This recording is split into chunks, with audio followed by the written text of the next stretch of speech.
C'est parti, très chers internautes, Balandia Vision plus télévision, merci. Il y a qu'à rejoindre Bisso na chaîne Bisso, Bozalaka Belé, États-Unis, France, Belgique, en RDC également en Afrique. Alors les lots, maître Joël Kitenge, ensemble, et Robert Masolo, Mboka Bobi, actualité ça dominée par Ngoïka Sanji, des guerres pires, Nanda Kounaye, le baiser règlement des comptes. Est-ce qu'ils ont vraiment règlement des comptes parce que les Alagis procès bandi Kala entre Ena Gabriel Mokia? Est-ce que ils ont parce que tu as changé régime dès le Monique ils ont règlement des comptes alors que Kolobelapé également audio à Lambert Mende affaire il y a audio où ils ont défrayé chronique on se demande les lots comment se fait-il que haute cour où ils ont censé il y a Kokata Makamwa Mine et Mboka les lots FCC Nakash par Miko Welango Bolandi Binomoko audio à Mwana Mboka Lambert Mende ensuite Tokolobela demande un groupe il y a des sénateurs américains va formuler à l'endroit il y a gouvernement, administration Trump pour soutenir RDC. Maître Joël Kitenge, bonjour et bienvenue. Merci, Dekorangai, bonjour. Bonjour Nabalandignos, Oba Kolandabiso, nous allons très bien. Alors, Maître Nabengyo, Maître, cela veut dire aux âmes moto Amibeko. Lelo procès à Gabriel Mokia, na Ngoïka Sanji. Et Bana Banakala. Alors, hier, on a suivi des guerres pires, mon Mboka Ngoïka Sanji, na Ndakonaï, à Roi Baudouin, na Gombe, à Lobi, et à règlement des comptes. Bon, mais je ne sais pas, règlement de compte entre lui et Mokia, ça s'explique, c'est normal, puisque par cela, Mokia, Ngoïka Sanji occupe un procès de plus de 7 ans, il faut le dire. Hein? Ça fait 7 ans et Félix n'a qu'une année et demie. Maintenant, règlement de compte, Balingi va attribuer à Ngoïpa Yanani, Yomoto, Okamati Lupango à Moutunanko, Papa Nasali Lupango na Moyibite. Toi aussi, tu étais un creuser. Pas un creuser local, Mokia noté qu'à café, pas un creuser de diamants. Mais néanmoins, il a émigré très vite à l'âge adulte, il a eu un diplôme, il semble qu'il a même prêté serment comme avocat. Dans l'âge adulte, c'est normal. Mais Mokia a gagné Lupango Naye na café. Asobi Lupango na Gombe, Moutounion Soyebi, Abandako réclamé depuis l'arrivée à musée. Joseph Aye pendant 18 ans, Boundane la Kalupangana pendant 18 ans réclamation. En quoi Okobengango règlement des comptes? Là, ce sont des arguments de faibles.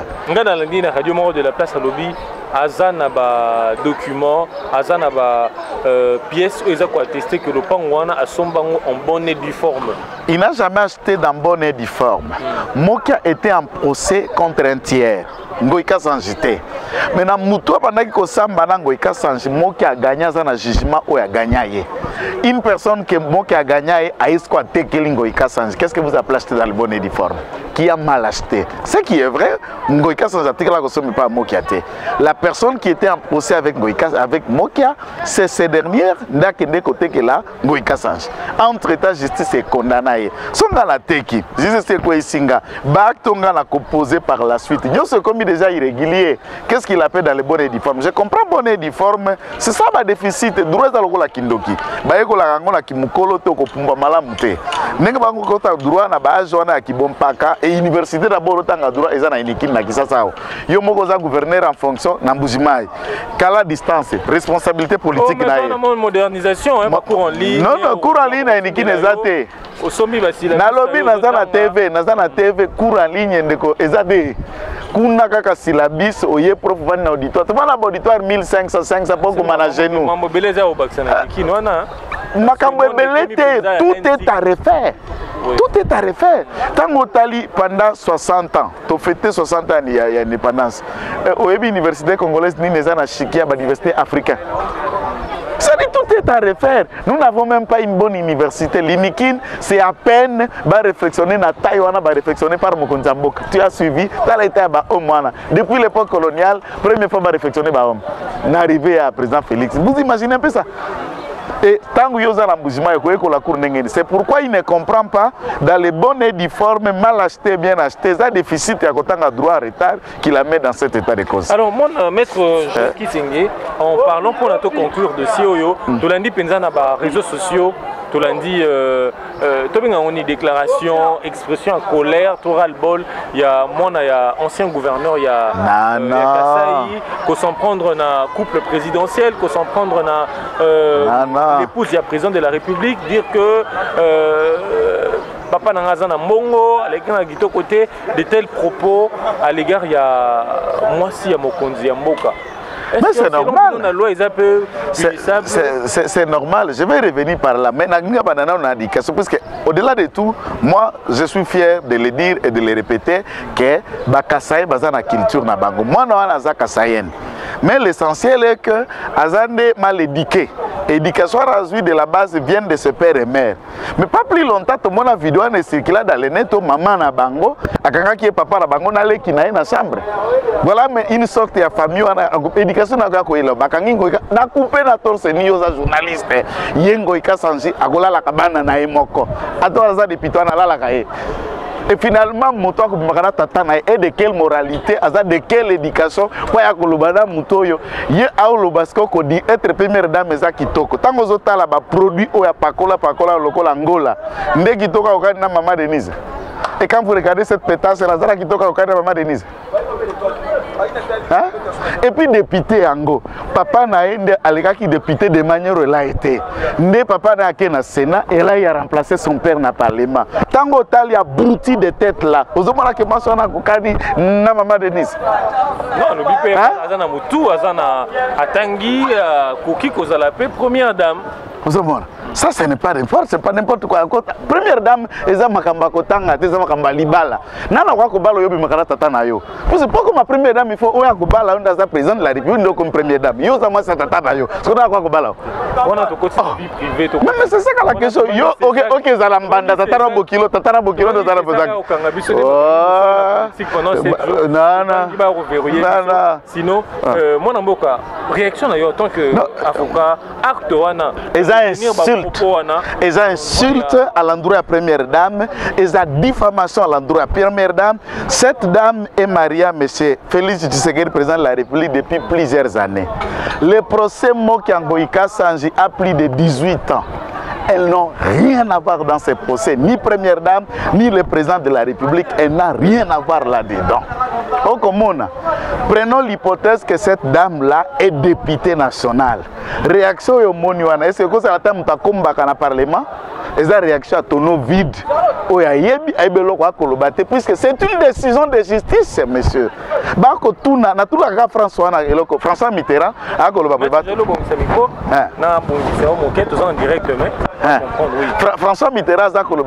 François Mitterrand na interview ndeko oza mokonzi mboka obanga ni na monde François Mitterrand dit ngai na banga kaka huissier ya justice soki ay kotoke na porte na ngai ayena signification to acte l'état to justice ko benga yo na komaka kolenga. Ce sont les actes. Comment on rend la justice na tête ya justice nyonso ba komaka au nom du président de la République et pour le peuple congolais. La justice est rendue au nom du président et du peuple. Et cette décision de justice, toi tu es député, législateur, ça veut dire bilan de voter la loi. Et les lois que vous votez, il y a instance où ça appliquer en la justice, appliquer en et tu viens insulter. Est-ce qu'on comprend le rôle du député et le travail de la justice d'ailleurs en regardant la vidéo d'hier? Donc nous sommes dans la manière où il y a chancelo Kopamba, tout le monde peut devenir tout le monde sans cursus, sans formation, sans éthique. On ne sait pas quel est l'apport de la première dame, beauté. Et comme ça dit la décision de justice. Naza belle. Na cause la première dame ndenge nini po mutu abali yo tata na yo. Tata na président de la République. Il faut retirer. Na ko retirer te. Parole on a parce que pesa bango vidéo na bafunda. Papa na c'est je vous ai pas informé. Lelo na ko kisi deuxième mois depuis na Otimakala. Na to bima 1 mois et demi na makala. Olingo zonga suna makala. Na bimaki na musina ngai te na tikaki yango kuna. Pas goluka pasa zu yango. Mwana mboka Joel Kitenge to lekana sujet mosusu audio ya mwana mboka la mère Mende na cadre ya CCU parce que il y avait un groupe, il y a 31 députés balinga qui va prendre à partie 5 juges de la Cour constitutionnelle à Télémé Kutu. Na moment to koloba lobby déjà CCU ba ça communiqué ba radier moto wana na Iste Ebengo. Oui. Alors, mais c'est grave. Nous décollisons. Le peuple congolais a éco découvrir Oyo, au Salalanga ba émission to Kriaka, Peto Lobaka, pour que c'est la main du diable en personne. Et cet audio ne vient que confirmer. Et lui a reçu la même mission. Il a consolider le contrôle de 5 autres juges. Les 5 autres juges sont qui? D'abord, j'informe le peuple congolais. Cet audio n'est qu'une ambition. Il y a Lukuta d'abord pour 2 raisons. La première, dans la Cour constitutionnelle, le juge Bazalaka Nef. Papa Bena Lamba, après que tout la Massoumna Basaraki na Cour constitutionnelle, tel logo la colline via président, a dit qu'elle a poto à Bendanzot. Deuxième élément, combien? 8. 3 juges Baouti na côté à président, n'est-ce pas? Bazalaki déjà remplacé. Batikal combien? 5 officiellement. Na 5 ou na 2 ont perdu leur place à la cour puisque non, j'insiste. Comment prêter cette on a expliqué na droit. Bango baza ba juge na cour constitutionnelle puisque l'ordonnance du président Kabila de l'époque et nomme bango ba juge na cour constitutionnelle. L'ordonnance où il y a président où il a affecté bango na cour de cassation et quoi abroger l'acte générateur qui leur donne droit et qualité à cause de la juge constitutionnelle. Lorsque cette ordonnance est abrogée, la remise et reprise a déjà eu lieu la Cour constitutionnelle, n'est pas prêter serment à la Cour de cassation, ça ne fait plus des juges devant la Cour constitutionnelle. Il y a déjà 2 qui sont partis sur les 5. Batikali 3. 5 Oyaza Koloba, c'est-à-dire à leur tête, Mende est en train de réfléchir comment imposer au boulot et Kilomba encore dans l'appareil. Alors les 2 juges médiocres qui nous ont créé le hold-up électoral, les cafias dans leur chambre, les députés nommés, validés, réinvalidés, dévalidés, ceux qui 3 validés, ce sont les 2 là. Neba Istin et Bengo et groupe Yaba 31 ont cherché à kokende na procédure de prise en partie contre les 2. Nous leur félicitons. Ces 2 juges doivent prise en partie, ça veut dire que Kofunda bazuzi wana bazala ba président de la chambre. C'est Ubulo et Kilomba. Et en quoi c'est mauvais? Pourquoi? Puisque Mende saute en premier, puisqu'il sait que ceux qui battent na baké Kofunda, étant donné qu'ils sont du FCC. Ah, mais lobby a su na blâmer pas Joseph Kabila. D'accord, comment? Ça dit au pandi garde. Au pandi garde ndenge za boye. Maintenant beaucoup zo bango ndenge d'abord les 2 juges là, baza déjà en ballottage.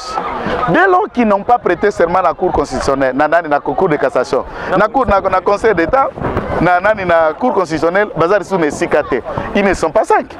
Les 5 là, ils les trouvent. Donc nous avons 3 juges qui sont là, plus 3 juges au président qui sont nommés, bazar net 6 provisoirement. Cour constitutionnelle, le siège à peine à 5. Le quorum est toujours atteint. Président Zananouté. Il faut comprendre. Maintenant à ce stade, les 5 juges ont amené au fantasme politiquement à cause de Wapi.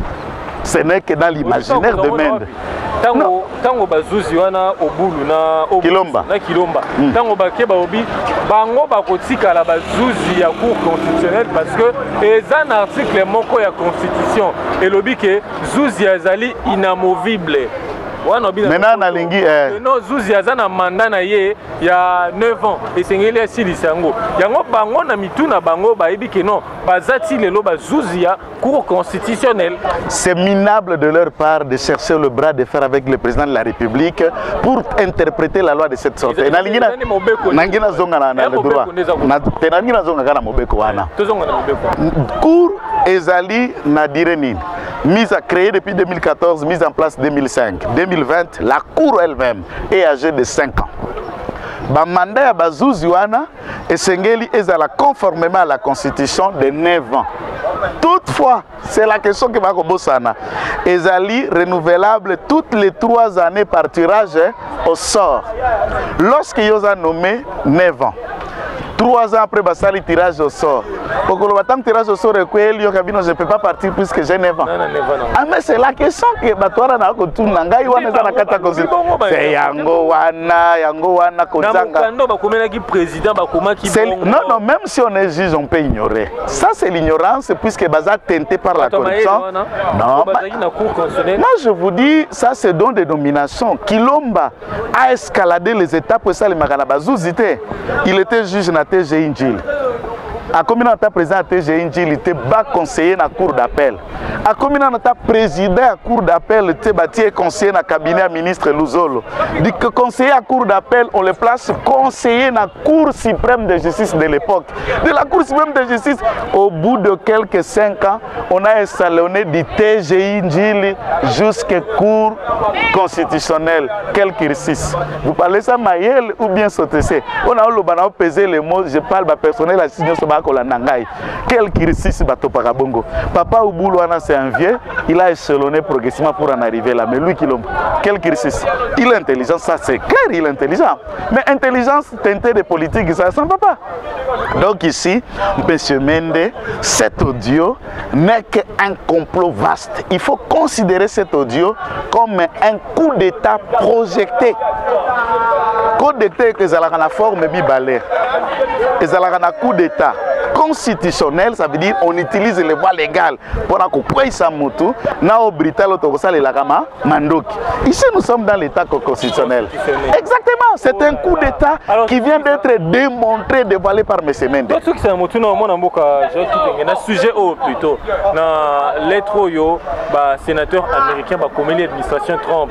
Ba bisi que ba ko remarquer tout ngana on actualité point CDT. On dirait ba trace ya mona mboka Kabila et côté patepa ba trace ya corruption côté patepa na mboka ba sengi na Donald Trump aux États-Unis ba les gana ko soutenir Kinshasa pour na ko débouter. C'est ce que nous avons toujours cherché à travers la diplomatie et les balais diplomatiques au président Ngaki Namokili. C'est pour trouver cet apport-là. C'est pour trouver ces soutiens-là, dans les soutiens tout en gardant notre souveraineté, notre indépendance, notre sens en tant qu'État, en tant que nation. Il suffit de regarder dans la prise de décision. As-tu déjà vu à travers le monde un premier ministre qui demande au président de la République que le président de la République vienne s'expliquer devant lui? Moi je me demande si c'est le poids de l'âge qui anime Papi Lunga. Donc, le président va venir s'expliquer devant le premier ministre? As-tu déjà vu à travers le monde une ordonnance du président de la République qui souffre d'application? As-tu déjà vu à travers le monde un président de la République qui parle dans un balai? J'insiste. Autorité. Intérêt. Non, non, le pays n'est pas géré par les intérêts, le pays est géré par le loi. La Constitution régule le fonctionnement à chaque institution. Ici, on voudrait faire comprendre que l'État, c'est les accords. Par les lois. Ministre, animateur, sur base il y a accord. Non, non. Soit il y a animateur, il y a institution. Une société civile, il y a gouvernement. Ezali, Madame Essambo, ministre chargé de la personne vivant avec handicap. Elle est de la société civile.